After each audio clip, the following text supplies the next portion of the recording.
తిరుమల లడ్డు ప్రసాదం కల్తీపై సనాతన ధర్మ పరిరక్షణ కమిటీ ఆధ్వర్యంలో ర్యాలీ.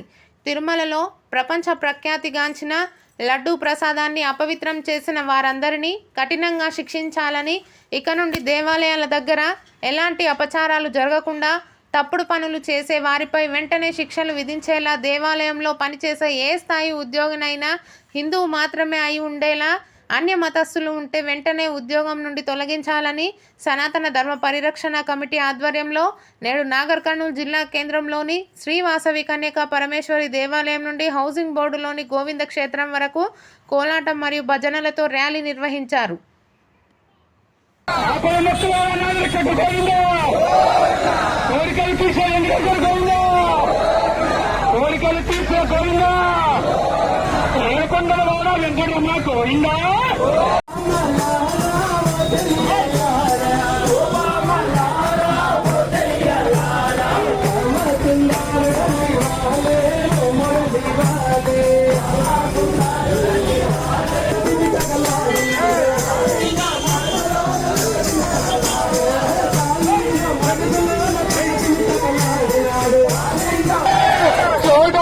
యశోదమ్మ నీవాడి ఎల్లరే మావాడు మా ఇంట లేడే ఒక మలారా, మావాడు మా ఇంట లేడే ఒక మలారా, వాడు మా ఇంట లేడే ఒక మలారా, పొద్దున్న లేస్తే వెంకటేశ్వర స్వామిని తలుచుకుంటాం, కష్టం వస్తే తిరుపతి పోతాం, ఏ రకమైనటువంటి ఇబ్బంది వచ్చినా తిరుపతి పోతాం. కానీ తిరుపతిలో ఉండేటువంటి పవిత్రమైనటువంటి లడ్డును ఈరోజు కొద్దిమంది అపవిత్రం చేసి హిందూ ధర్మానికి, హిందువులకు వ్యతిరేకంగా పనిచేసేటువంటి కుట్రలను మనం ఈరోజు బహిర్గతమైంది కనుక దానికంతా కూడా మనం నిరసన చేస్తున్నాం. భక్తులారా, ఒక్కసారి ఆలోచన చేయండి. మనమంతా ఏ దేశంలో ఉన్నాం? పాకిస్తాన్ లో ఉన్నామా, బంగ్లాదేశ్ లో ఉన్నామా, ఆఫ్ఘనిస్తాన్ లో ఉన్నామా, లేకపోతే ఏ దేశంలో అమెరికాలో ఉన్నామా, రష్యాలో ఉన్నామా? ఒక్కసారి ఆలోచన చేయాలి. ఆ దేశాల్లో ఉండేటువంటి దేవాలయాల పైన, అక్కడ ఉండేటువంటి హిందువుల యొక్క చైతన్యం వల్ల ఎవరు కూడా దాడి చేయడానికి ఈ రోజు సంకల్పిస్తలేరు. అదేవిధంగా ప్రపంచం మొత్తం కూడా ఈ రోజు కృష్ణనామ సంకీర్తనతో మునిగిపోతుంది, గోవిందనామ సంకీర్తనతో మునిగిపోతుంది. ప్రపంచం అంతా కూడా మన వైపు ఎదురు చూస్తుంది. కానీ ఈ దేశంలో 80 కోట్ల మంది ఉన్నటువంటి హిందూ సమాజం బతికున్నటువంటి ఈ దేశంలో హిందువులు ఆరాధించేటువంటి దేవాలయాల పైన, హిందువులు ఆరాధించేటువంటి మన యొక్క గోవు పైన, మన యొక్క మాన బిందువులైనటువంటి స్త్రీల పైన అనేక రకాలైనటువంటి అత్యాచారాలు జరగడంతో పాటు హిందూ ధర్మానికి అపవిత్రమైనటువంటి కార్యక్రమాలు జరుగుతూ ఉన్నాయి. బంధువులారా, ఒక్కసారి హిందూ సంఘటన లేకపోతే ఇవన్నీ కూడా జరుగుతాయనేటువంటి విషయాన్ని ఆలోచన చేయండి. మనం ఒకసారి ఆలోచన చేయండి. మనం ఎవరికి కూడా వ్యతిరేకం కాదు. ఈ దేశంలో కూడా ఇతర మతస్థులు ఉన్నారు, చాలా సంతోషంగా ఉన్నారు. వాళ్ళంతా కూడా చాలా సంతోషంగా బతుకుతున్నారు. వాళ్ళ యొక్క కార్యక్రమాల్లో రంజాన్ వస్తే అందరూ కూడా మన యొక్క నాయకులు వెళ్తున్నారు, ఏ యొక్క క్రిస్మస్ వస్తే మన నాయకులు కూడా వెళ్తున్నారు. మనం ఎవరం కూడా దాన్ని వ్యతిరేకించడం లేదు. కానీ ఈ రోజు మన యొక్క పండుగలు వస్తే అపవిత్రంగా చూస్తున్నారు.